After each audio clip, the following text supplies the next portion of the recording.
Now, the angle that we hold our saber is about 45 degrees, as I'm showing here, when you defend left and right. This is to make sure that you defend the maximum surface that is in danger. That would be your upper body and your head.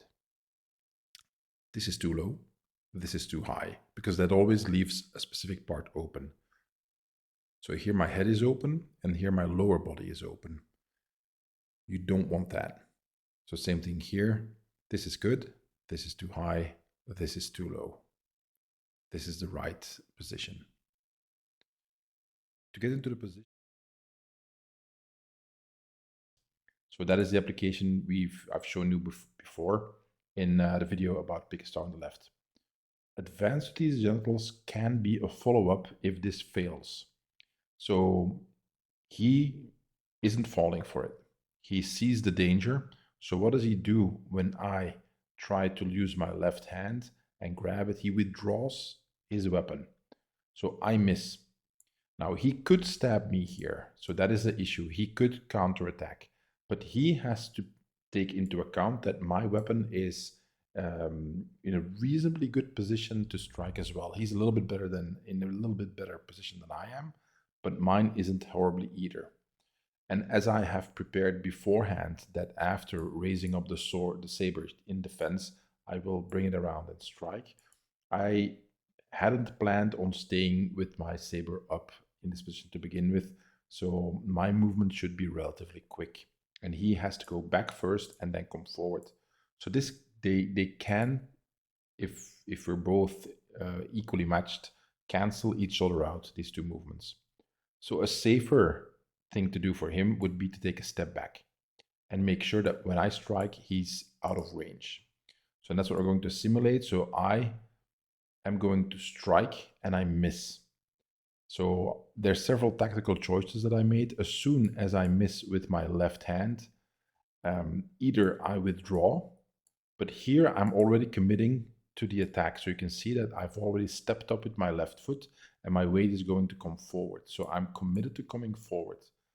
Then I really don't have much of another choice but to attack him, to push him in the defensive and make sure he defends as opposed to stabbing me as he could do right here. These kind of techniques obviously are always dangerous when you use edged weapons and swords and sabers. Well, that's the reality of using these weapons in a real life situation, is that there's no guarantees. There is no perfect safety other than not fighting. So continuing, I am going to counterattack and he takes a step back. So he is going well away. Now it doesn't matter if he has his left or right foot up front. What I will do is, as you see that my strike comes in, I let it follow through, and then I'm going to bring it back around, down, and if needed, slightly upwards. So I'm not going to, from here, stop the movement that is going to my left and then immediately bring it to the right, because then I have to completely bring to a halt the saber, and that takes a lot of energy and is going to stop my movement completely. And I'll have to restart moving to then strike him. So that's what we try to do, is from here, as soon as I notice that I miss, I immediately step forward, and if you just watch the saber, that's going to make a small turn here so that I can bring it upside down. You can see that here the point is already pointing backwards. My hand is already over here. So I made a relatively small circle to get to that position. And then I advance in the deep. That's going to be more expensive. You can count at easily double the price of a weapon made out of wood, if not 3 times as much, for just the entry point.